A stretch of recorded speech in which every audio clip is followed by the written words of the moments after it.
তারপরে আসি আমরা ডান পাশে দেখা যায় কোনো জায়গায় ডিভাইডারের সাথে একক অখণ্ড লাইন, আবার একক দ্বৈত অখণ্ড লাইন, মানে দুইটা ডাবল লেন টেনে গেছে সাদা অথবা হলুদ এরকম, সেটাকে বলে দ্বৈত অখণ্ড লাইন।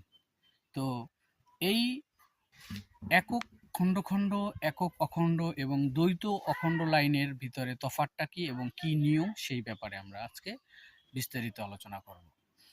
সেটা হলো, আমরা একক অখণ্ড লাইন মানি আমরা রাস্তার বাম পাশে যেটা দেওয়া থাকবে সেই লেনের বাইরে গাড়িকে পরিচালনা করব না, মানে ওই লেনের বাইরে জানি গাড়ির যে চাকা, সেই চাকা লেনের বাইর সাইডে জানি না যায়, আমরা ওই লেনের ভিতরে থেকে গাড়ি ড্রাইভ করব।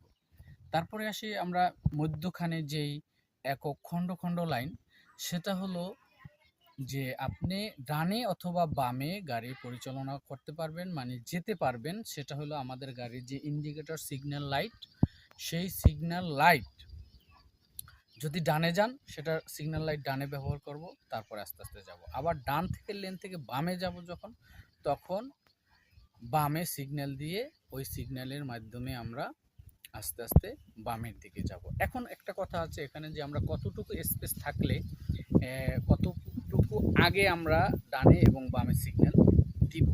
ম্যাক্সিমাম সর্বনিম্ন 50 গজ, সেটা স্লো মোশনে যদি থাকে।